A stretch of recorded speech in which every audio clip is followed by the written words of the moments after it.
الف لام میم صاد کتاب انزل الیک فلا یکن فی صدرک حرج منه لتنذر به وذکری للمؤمنین اتبعوا ما انزل الیکم من ربکم ولا تتبعوا من دونه اولیاء قلیلا ما تذکرون وَكَمْ مِنْ قَرْيَةٍ أَهْلَكْنَاهَا فَجَاءَهَا بَأْسُنَا بَيَاتًا أَوْ هُمْ قَائِلُونَ فَمَا كَانَ دَعْوَاهُمْ إِذْ جَاءَهُمْ بَأْسُنَا إِلَّا أَنْ قَالُوا إِنَّا كُنَّا ظَالِمِينَ فَلَنَسْأَلَنَّ الَّذِينَ أُرْسِلَ إِلَيْهِمْ وَلَنَسْأَلَنَّ الْمُرْسَلِينَ فَلَنَقُصَّنَّ عَلَيْهِمْ بِعِلْمٍ وَمَا كُنَّا غَائِبِينَ وَالْوَزْنُ يَوْمَئِذٍ الْحَقُّ فَمَنْ ثَقُلَتْ مَوَازِينُهُ فَأُولَئِكَ هُمُ الْمُفْلِحُونَ وَمَنْ خَفَّتْ مَوَازِينُهُ فَأُولَئِكَ الَّذِينَ خَسِرُوا أَنفُسَهُمْ بِمَا كَانُوا بِآيَاتِنَا يَظْلِمُونَ وَلَقَدْ مَكَّنَّاكُمْ فِي الْأَرْضِ وَجَعَلْنَا لَكُمْ فِيهَا مَعَايِشَ قَلِيلًا مَا تَشْكُرُونَ۔ یہ آیات جو میں نے اس وقت تلاوت کی ہیں یہ سورہ اعراف کی ابتدائی آیتیں ہیں اور یہاں سے سورہ اعراف شروع ہو رہی ہے۔ یہ سورت بھی مکی ہے اور اس سورت میں شروع کے حصے میں اللہ تبارک و تعالی نے آخرت کے عقیدے کو ذرا زیادہ اہمیت کے ساتھ بیان فرمایا ہے، کیونکہ عقیدہ آخرت ہی ایسی چیز ہے جو انسان کو اللہ تعالیٰ کی اطاعت پر اور اللہ تبارک و تعالیٰ کے منع کیے ہوئے کاموں سے رکنے پر آمادہ کرتی ہے۔ تو آخرت کے دلائل کہ آخرت قائم ہوگی، مرنے کے بعد دوسری زندگی آئے گی، اس کے دلائل اور اس کے کچھ حالات کہ وہاں کیا حالات پیش آئیں گے، اور ساتھ ہی اس کے کچھ مناظر اللہ تعالیٰ نے اس صورت میں ذکر فرمائے۔ نیز جیسا کہ سورہ انعام کے ختم پر یہ کہا گیا تھا کہ جو بھی قوم آتی ہے وہ اپنے سے پہلوں کے جانشین ہوتی ہے، تو آدمی کو چاہیے کہ جب اپنے لیے کوئی طرز عمل اختیار کرے تو یہ دیکھے کہ مجھ سے پہلے جو لوگ ہو گزرے ہیں انہوں نے اللہ تعالیٰ کے ساتھ کیا معاملہ کیا اور اللہ تعالیٰ نے ان کے ساتھ کیا معاملہ، تو اس کی مزید تفصیل اللہ تعالیٰ نے اس سورہ اعراف میں بیان فرمائی ہے، اور متعدد انبیاء کرام علیہ السلام کے واقعات تفصیل کے ساتھ بیان فرمائے ہیں۔ خاص طور پر حضرت موسیٰ علیہ السلام کے کوہ طور پر تشریف لے جانے کا واقعہ بھی مفصل طریقے سے اسی صورت میں آیا۔ اعراف کے لفظی معنی عربی زبان میں بلندیوں کے، عرف کی جمع ہے اور کسی چیز کی بلندی کو کہتے ہیں، جیسے عرف الدیگ کہا جاتا ہے، مرغے کی جو کلغی ہوتی ہے اس کو کہا جاتا ہے، پھر بعد میں ہر اونچی اور بلند جگہ کے لیے بھی لفظ استعمال ہونے لگا۔ اور اعراف سے مراد وہ ایک جگہ ہے جو جنت اور دوزخ کے درمیان واقع ہے، اور جن لوگوں کے اچھے اور برے اعمال برابر ہوں گے تو ان کو کچھ عرصے کے لیے یہاں رکھا جائے، پھر ان کے ایمان کی وجہ سے آخر کار وہ بھی جنت میں داخل ہوں گے۔ تو اس صورت میں یہ 8ویں پارے کے آخری حصے میں اللہ تبارک و تعالی نے ان اعراف والوں کا خاص طور پر ذکر فرمایا ہے کہ اعراف والوں کا کیا معاملہ ہوگا، ان کے ساتھ کیا صورتحال پیش آئی، اس لیے اس کا نام سورۃ الاعراف۔ اس تمہید کے بعد جو آیتیں میں نے اس وقت آپ کے سامنے تلاوت کی ہیں ان کا ترجمہ پہلے پیش کرتا ہوں، اللہ تبارک و تعالیٰ اس کے بعد اپنی رضا کے مطابق اس کی کچھ تفسیر و تشریح عرض کرنے کی توفیق عطا فرمائے۔ ترجمہ یہ ہے کہ آیت شروع ہوئی الف لام میم صاد، یہ وہی حروف مقطعات ہیں جن کا ذکر سورہ بقرہ کے شروع میں گزر چکا ہے کہ ان کا صحیح معنی اللہ جل جلالہ کے سوا کسی کو معلوم نہیں، اور ہو سکتا ہے کہ رسول کریم صلی اللہ علیہ وسلم کو عطا فرمایا گیا ہو، لیکن آپ کے علاوہ اللہ اور اس کے رسول کے علاوہ کسی کو اس کے صحیح معنی معلوم نہیں ہے۔ تفصیل سورہ بقرہ میں گزر چکی۔ اس کے بعد فرمایا کہ اے پیغمبر، یہ کتاب ہے جو تم پر اس لیے اتاری گئی ہے کہ تم اس کے ذریعے لوگوں کو ہوشیار کرو، لہذا اس کی وجہ سے تمہارے دل میں کوئی پریشانی نہیں ہونی چاہیے، اور مومنوں کے لیے ایک نصیحت کا پیغام ہے۔ لوگوں، جو کتاب تم پر تمہارے پروردگار کی طرف سے اتاری گئی ہے اس کے پیچھے چلو، اور اپنے پروردگار کو چھوڑ کر دوسرے من گھڑت سرپرستوں کے پیچھے نہ چلو، مگر تم لوگ نصیحت کم ہی مانتے۔ کتنی ہی بستیاں ہیں جن کو ہم نے ہلاک کیا، چنانچہ ان کے پاس ہمارا عذاب راتوں رات آ گیا، یا ایسے وقت آیا جب وہ دوپہر کو آرام کر رہے تھے، پھر جب ان پر ہمارا عذاب آ پہنچا تو ان کے پاس کہنے کو اور تو کچھ تھا نہیں، بس بول اٹھے کہ اب ہم ان لوگوں سے ضرور باز پوچھ کریں گے جن کے پاس پیغمبر بھیجے گئے تھے، اور ہم خود پیغمبروں سے بھی پوچھیں گے کہ انہوں نے کیا پیغام پہنچایا اور انہیں کیا جواب دیا۔ پھر ہم ان کے سامنے سارے واقعات خود اپنے علم کی بنیاد پر بیان کرتے ہیں، کیونکہ ہم کہیں غائب تو نہیں تھے۔ اور اس دن یعنی قیامت کے دن وزن واقع ہونے والا ہے، پھر یعنی وزن ہوگا اعمال کا، اور اس دن وزن ہونا اٹل حقیقت ہے، چنانچہ جن کی ترازو کے پلے بھاری ہوں گے وہی فلاح پانے والے ہوں گے، اور جن کے ترازو کے پلے ہلکے ہوں گے وہی لوگ ہیں جنہوں نے ہماری آیتوں کے ساتھ زیادتیاں کر کے خود اپنی جانوں کو گھاٹے میں ڈالا ہے۔ اور کھلی بات ہے کہ ہم نے تمہیں زمین میں رہنے کی جگہ دی اور اس میں تمہارے لیے روزی کے اسباب پیدا کیے، پھر بھی تم لوگ شکر کم ہی ادا کرتے ہیں۔ شروع میں اللہ تبارک و تعالیٰ نے اس کتاب کے نازل کرنے سے متعلق ایک حقیقت کا بیان فرمایا ہے، اور حضور اقدس سرور عالم صلی اللہ علیہ وسلم کو تسلی بھی دی۔ فرمایا کتاب انزل الیک، یہ کتاب ہے جو آپ کی طرف نازل کی گئی، کتاب انزل الیک فلا یکن فی صدرک حرج منہ، تو آپ کے سینے میں اس کی وجہ سے کوئی تنگی نہ ہو۔ اور پھر فرمایا کہ کیوں نازل کی گئی، لتنذر بہ، تاکہ اس کے ذریعے آپ لوگوں کو متنبع کریں، آگاہ کریں آخرت کے واقعات۔ وذکریٰ للمؤمنین، اور مسلمانوں کے لیے یہ ایک نصیحت کا پیغام ہے۔ اس آیت میں دو تین باتیں قابل ذکر ہیں۔ پہلی بات تو یہ ہے کہ عربی کے قاعدے کے لحاظ سے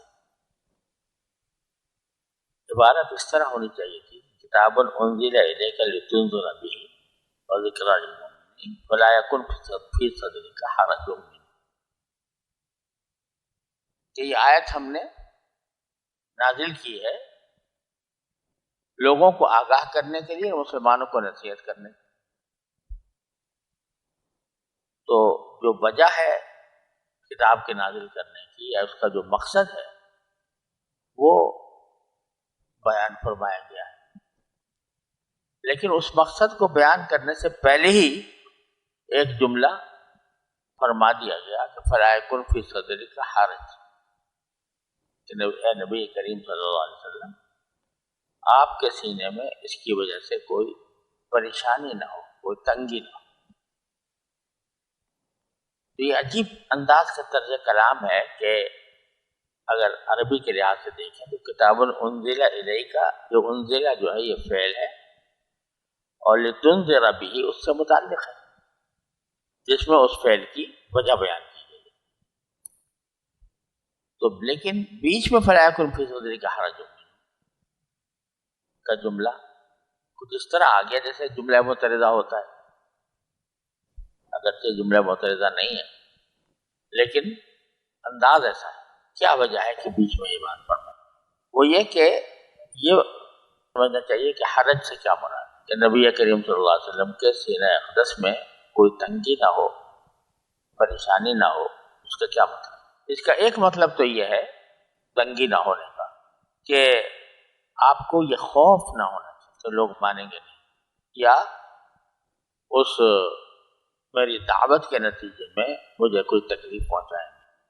یہ خوف نہیں ہونا۔ ایک تو بات ہے۔ دوسری بات یہ کہ آپ کو یہ فکر بھی نہیں ہونی چاہیے کہ اگر میری اس دعوت کو لوگوں نے قبول نہ کیا تو اس کی ذمہ داری میرے اوپر آ جائے۔ یہ فکر بھی آپ کے سینہ اقدس میں نہیں پیدا ہو کر آپ کو پریشان نہ کرنی چاہیے، جس کی وجہ کئی جگہ قرآن کریم میں بیان فرمائی ہے کہ آپ کو تو ہم نے ایک پیغام بر بنا کر بھیجا ہے، لوگ اس کو مانتے ہیں یا نہیں مانتے اس کی ذمہ داری آپ کو بڑھائے دی۔ تو کچھ ایسا لگتا ہے یہاں پر اس انداز کلام میں، اس اسلوب میں، کہ جب یہ فرمایا گیا کہ کتاب نازل کی گئی ہے تو کتاب کا کسی بندے پر نازل ہونا، اس کو رسالت کا فریضہ سونپنا، یہ اتنا بڑا بوجھ ہے، اتنا بڑی ذمہ داری ہے کہ قبل اس کے کہ اس کی وجہ بیان کی جائے کہ کیوں وہ نازل کی گئی ہے، اس سے پہلے ہی فرما دیا گیا کہ کہیں یہ نہ سمجھ لینا کہ یہ کتاب جو تمہارے اوپر نازل کی جا رہی ہے تمہارے اوپر بوجھ ڈالنے کے لیے نازل کی جا رہی ہے۔ کتاب انزل الیک فلا یکن فی صدرک حرج منہ، پہلے ہی قبل اس کے کہ اس کا مقصد بیان کیا جائے اس سے پہلے ہی اللہ تبارک و تعالیٰ نے یہ جو نازل کرنا کسی کتاب کا کسی بندے پر، یہ بذات خود ایک انسان کے اندر بوجھ پیدا کرتا ہے کہ بھئی اللہ کی کتاب مجھ پر نازل ہو رہی ہے تو میرے اوپر کتنی بڑی ذمہ داری آ گئی، کتنا بڑا بوجھ میرے اوپر آ گیا۔ تو قبل اس کے کہ آگے بڑھیں پہلے ہی فرما دیا کہ نازل کرنے سے یہ نہ سمجھیے گا کہ آپ کے اوپر کوئی ایسی ذمہ داری ڈالی جا رہی ہے جس کو آپ اٹھا نہیں سکتے،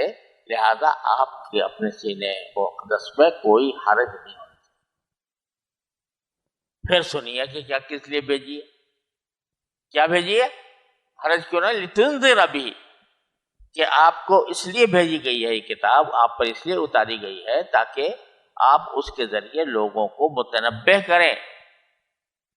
یا ڈرائیں یا آگاہ کریں کہ دیکھو تمہاری زندگی ختم ہو جائے گی، ایک دوسری زندگی آئے گی، اس میں تمہیں اپنے تمام قول و فعل کا جواب دینا ہوگا، تو ان کو ڈراؤ کہ تم کفر کی روش پر برقرار رہے، شرک کرتے رہے تو تمہارا انجام بڑا خراب ہونے والا ہے۔ اور وَذِكْرَى لِلْمُؤْمِنِينَ، اور ایک نصیحت ہو مومنین کے لیے، یعنی مشرکین کے لیے اور کفار کے لیے تو انذار ہے کہ ان کو ڈراؤ کہ تمہارے جو موجودہ حرکتیں ہیں یہ بالآخر تمہیں آخرت میں جہنم کی طرف لے جائیں۔ اور مومنین کے لیے ذکرہ، ذکرہ کے لفظی معنی ہے یاد کرا دینا، یاد دہانی، یاد دہانی۔ تو جو مومن ایک مرتبہ ایمان لے آیا اس کو ایمان کی دعوت اب دینے کی ضرورت تو نہیں ہے، کیونکہ الحمدللہ اللہ تعالیٰ نے اس کے دل میں ایمان ڈال دیا، ایمان لے آیا۔ لیکن ایمان کے نتیجے میں ایک انسان کے دل میں جو اللہ جل جلالہ کی اطاعت کا جذبہ پیدا ہوتا ہے ایمان لاتے ہی، تو وہ جذبہ پیدا ہوتا ہے، اس کی ذہن و دل کے اوپر اللہ جل جلالہ کی عظمت آتی ہے اور اس کی اطاعت کا جذبہ پیدا ہوتا ہے۔ لیکن یہ جذبہ مرور ایام سے جو دن گزرتے ہیں اور دنیا کے معاملات سے انسان کا سابقہ پیش آتا ہے تو وہ جو جذبہ پیدا ہوتا ہے بعض اوقات وہ اوجھل ہونے لگتا ہے۔ تو ذکرہ تو اس کی یاد دلائی جاتی ہے کہ بھائی تو ایمان لانے کے نتیجے میں تمہارے دل میں جو اطاعت کا جذبہ پیدا ہوا تھا کہیں بھول نہ جانا اور کہیں اس کو نظر انداز نہ کر دینا، اس لیے مومنین کے لیے وہ ذکر ہو۔ تو ایک چھوٹے سے جملے میں قرآن کریم کا پورا مقصد بیان فرما دیا اور اس کے بارے میں نبی کریم صلی اللہ علیہ وسلم کے قلب مبارک میں اگر کوئی بوجھ تھا تو اس کو بھی ساتھ ساتھ ظاہر فرما دیا۔ اب جو اصل پیغام ہے اس کتاب کا وہ آگے بیان فرماتے ہیں، اتبعوا ما انزل الیکم من ربکم، تمہارے پروردگار کی طرف سے جو چیز نازل کی گئی ہے تم اس کی پیروی کرو، اس کے پیچھے ولا تتبعوا من دونہ اولیاء، اور اس اللہ کے سوا کے علاوہ ان کو چھوڑ کر دوسرے سرپرستوں کے پیچھے نہ چلیں۔ اولیاء جمع ہے ولی کی، ولی کہتے ہیں کسی رکھوالے کو، سرپرست کو، جو کسی کا دیکھ بھال کرتا ہو، جو کہ نگرانی کرتا ہو۔ تو انہوں نے، کافروں نے، مشرکوں نے مختلف بتوں کو اور مختلف دیوتاؤں کو، دیویوں کو اپنا ولی سرپرست بنا رکھا۔ تو اس لیے فرمایا قرآن کا پیغام یہ ہے کہ اس کلام کے پیچھے چلو جو تمہارے کو نازل کیا گیا ہے تمہاری طرف، من ربکم، تمہارے پروردگار کی طرف۔ پروردگار کا لفظ لا کر یہ اشارہ فرما دیا گیا کہ ارے بھائیو یہ تمہارا پالنے والا ہے اور تمہیں اسی نے پیدا کیا، وہی تمہیں پالتا پوستا ہے۔ اور ایسا ہی ہے، ایسا کیا بلکہ ایک محض ایک نذیر کے طور پر اگر کہا جائے تو جیسے ایک باپ اپنے اولاد کو پالتا پوستا ہے، اس طرح پروردگار جو ہے وہ تمہیں پالتا پوستا ہے۔ تو اب اگر وہ کچھ کہے، کسی بات کا حکم دے اور کوئی پیغام بھیجے تو تمہاری فرما برداری کا تقاضا یہی ہے کہ اس کے پیچھے چلو، اس کو مانو اور اس کو چھوڑ کر دوسرے سرپرست نہ بناؤ، یعنی دوسرے بتوں کی پرستش نہ کرو۔ قلیلا ما تذکرون، لیکن افسوس ہے کہ تم بہت کم نصیحت حاصل کرتے۔ اور یہ کہا گیا کہ پیغمبر آ کر ڈرائیں، لوگوں کو آگاہ کریں، متنبہ کریں، اس لیے قرآن آیا ہے۔ تو اس کی ایک وجہ یہ کہ وَكَمْ مِنْ قَرْيَةٍ أَهْلَكْنَاهَا، کتنی ہی بستیاں ہیں جن کو ہم نے ہلاک کیا، فَجَاءَهَا بَأْسُنَا بَيَاتًا أَوْ هُمْ قَائِلُونَ، تو ان کے پاس ہمارا عذاب راتوں رات آ گیا، یا ایسے وقت آیا جب وہ دوپہر کو آرام کر قیلولہ کر۔ کیا معنی کہ اللہ کا عذاب آنے کے لیے کوئی خاص وقت مقرر اور طے نہیں ہے۔ اللہ تبارک و تعالیٰ کا عذاب اللہ کو چاہے آئے تو صبح سویرے بھی آ سکتا ہے، اور دوپہر کے وقت میں جب قیلولہ تم کرتے ہو اس وقت بھی آ سکتا ہے، شام بھی آ سکتا ہے۔ دوسری جگہ ضحیٰ کا لفظ بھی آیا ہے کہ چاشت کے وقت میں بھی آتا ہے، ہم نے بھیجا والوں کا، تو کوئی وقت مقرر نہیں ہے، کسی بھی وقت آ سکتا ہے۔ اگر تمہیں اپنی ان بدعمالیوں کے باوجود اور کفر و شرک کے ارتکاب کے باوجود آرام سے بیٹھے ہو اور تمہیں کوئی تکلیف نہیں ہے، تو اس کا مطلب یہ نہیں ہے کہ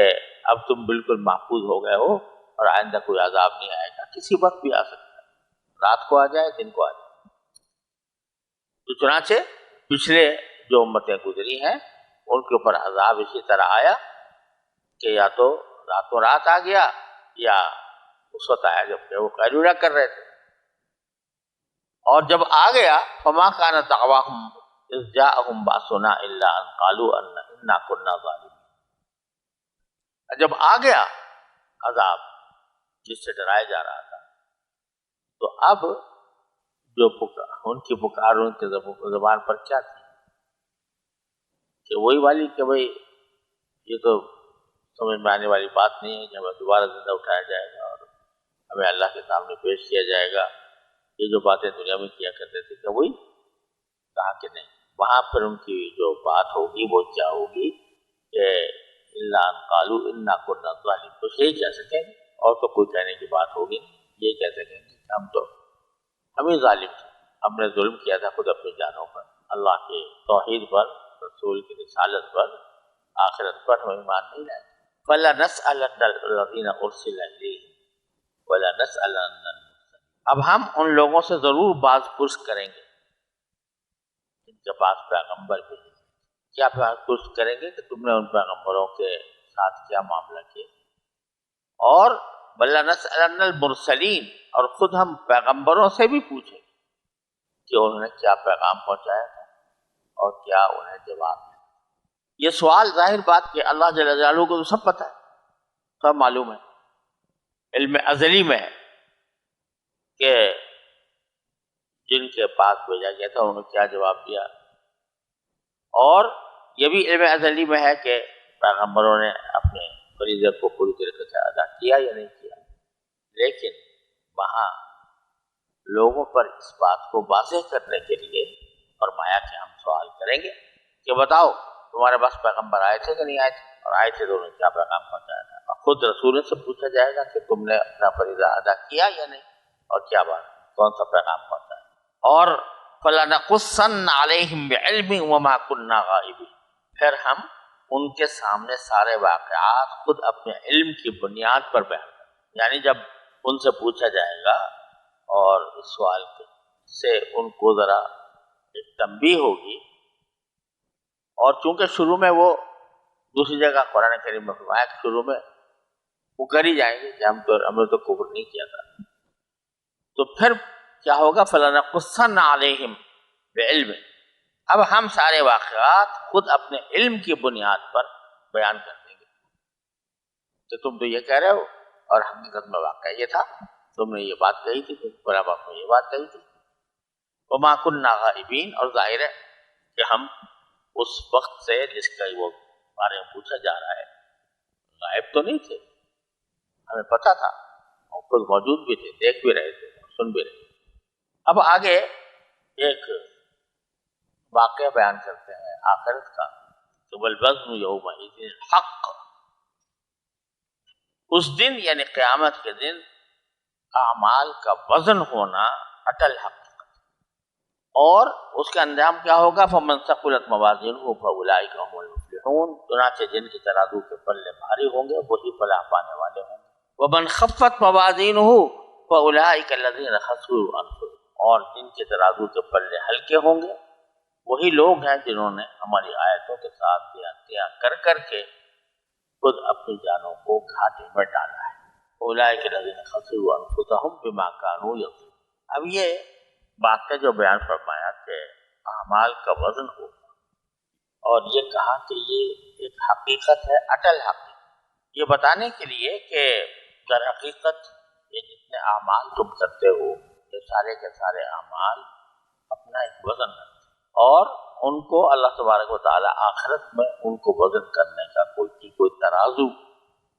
سامنے لائیں گے، وَنَضَعُ الْمَوَازِينَ الْقِسْطَ لِيَوْمِ الْقِيَامَةِ۔ اب اس میں ذرا یہ جو اصول بیان فرمایا یہاں پر، اور پھر سورہ قاریہ میں بھی اس کی آیا اور دوسری جگہ پر کہ جس کے ترازو کے پلے بھر جائیں گے وہ کامیاب ہوگا، جس کے ہلکے ہو جائیں گے وہ ناکام ہوگا۔ اب اس پر بعض اشکالات ہوتے ہیں، اور وہ اس وجہ سے ہوتے ہیں کہ جس کی وجہ سے لوگوں کو جو حقیقت حال ہے وہ جو قرآن حدیث سے سمجھ میں آتی ہے اس کا دھیان نہیں ہوتا، تو اشکالات۔ تو یہ سمجھنا چاہیے کہ علماء اور مفسرین نے یہ بات فرمائی ہے کہ قرآن و حدیث کے دلائل سے یہ بات واضح ہوتی ہے کہ وزن دو مرتبہ ہو۔ ایک مرتبہ وزن ہوگا مسلمان اور کافر کی پہچان، اس میں تو صرف عقائد کو مد نظر رکھا جائے، اور اس میں وہ حدیث آتی ہے، مشہور حدیث ہے کہ ایک شخص کے سارے نام اعمال میں صرف ایک کلمہ لا الہ الا اللہ تھا، تو اس کے نتیجے میں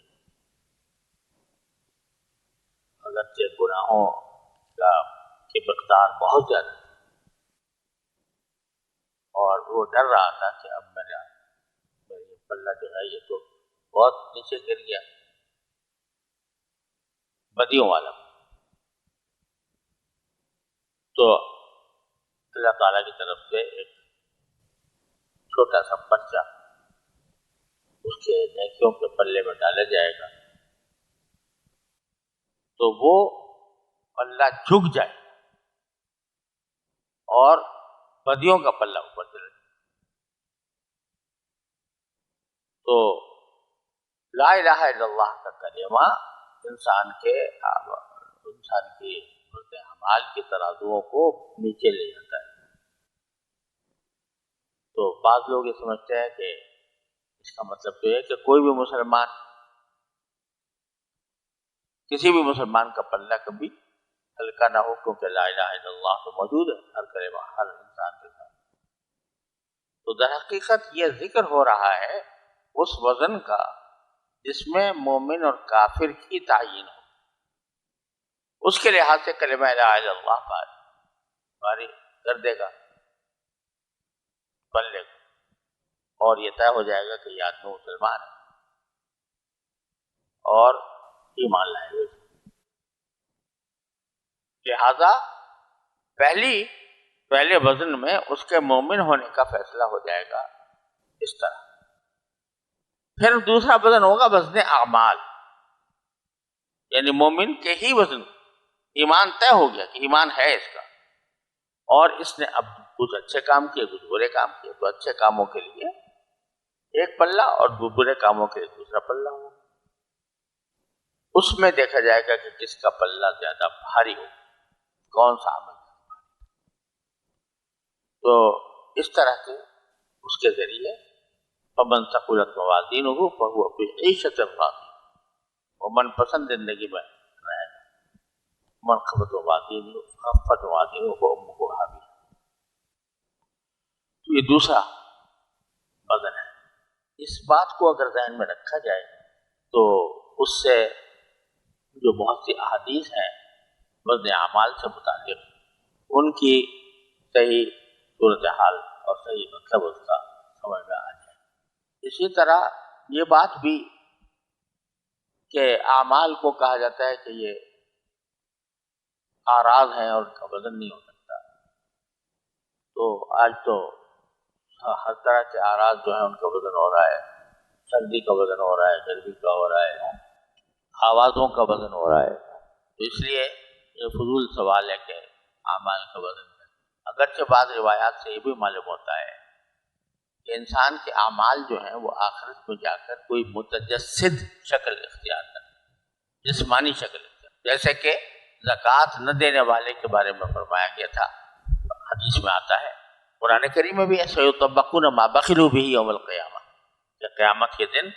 یہ جس مال میں انہوں نے بخل سے کام لیا تھا وہ ان کے گلے کا طوق بنا دیا۔ اور حدیث میں اس کی تشریح آئی ہے کہ ایک سانپ کی شکل میں وہ آئے گا اور اللہ میں اس کی پاچھوں کو چھیدے گا اور کہے گا انا مالک انا کنزک، میں ہوں تیرا مال، میں ہوں تیرا کنز۔ تو مختلف اعمال جو ہیں وہ بعض اوقات کوئی جسمانی شکل بھی اختیار کر لیں گے، اور ان کے نتیجے میں وزن صرف اعمال کے آراز ہونے کی حیثیت سے نہیں، بلکہ کل جوہر ہونے کے اعمال کا وزن۔ اور اللہ تبارک و تعالی نے بہت سے روایات میں بتایا ہے کہ ایک مومن کے ساتھ اللہ تبارک و تعالی وزن کے معاملے میں کتنا شفقت کا معاملہ فرمائے کہ سبحان اللہ کا کلمہ جو ہے وہ بانتہا وزنی ہو کر آئے، الحمدللہ کا کلمہ نہایت وزنی، سبحان اللہ العظیم، سبحان اللہ وبحمدہ سبحان اللہ العظیم، اس کو فرمایا کہ بڑا ثقیل ہو کر آئے گا میزان۔ بظاہر دیکھنے میں چھوٹے چھوٹے عمل ہوتے ہیں، لیکن وہ اللہ تعالیٰ کے ہاں وزنی ہوتے ہیں۔ تو اس لیے کسی بھی چھوٹے عمل کو، کسی بھی چھوٹے عمل کو معمولی اور حقیر سمجھ کر چھوڑنا، کیا پتا کہ اللہ تبارک و تعالیٰ اسی کے اندر اتنا وزن پیدا فرما دے کہ ہمارا بیڑا پار ہو۔ پھر آخر میں اللہ تبارک و تعالیٰ نے ان آیات میں فرمایا کہ لَقَدْ مَكَّنَّاكُمْ فِي الْأَرْضِ وَجَعَلْنَا لَكُمْ فِيهَا مَعَاشٍ، کہ کھلی بات ہے کہ ہم نے تمہیں زمین میں رہنے کی جگہ دی، اس میں تمہارے لیے روزی کے اسباب پیدا، معاش معیشہ کی جمع ہے، زندگی گزارنے کے سامان وہ پیدا کیے، لیکن پھر بھی تم شکر بہت کم ادا کر، یعنی جس نے اللہ تعالیٰ نے تمہیں زمین پر جگہ دی ہے، اس کے لیے تمہارے لیے آزائش آسائش کے سامان مہیا کیے ہیں، چاہیے تھا کہ ان کا شکر کرتے اور شکر کرنے کے نتیجے میں اس کی اطاعت کرتے، لیکن افسوس ہے کہ تم شکر بہت کم کرتے ہو۔ یعنی شکر کی جو حقیقت ہے کہ اللہ صلی اللہ علیہ وسلم کی اطاعت کرو، وہ اطاعت کا مادہ تمہارے اندر بہت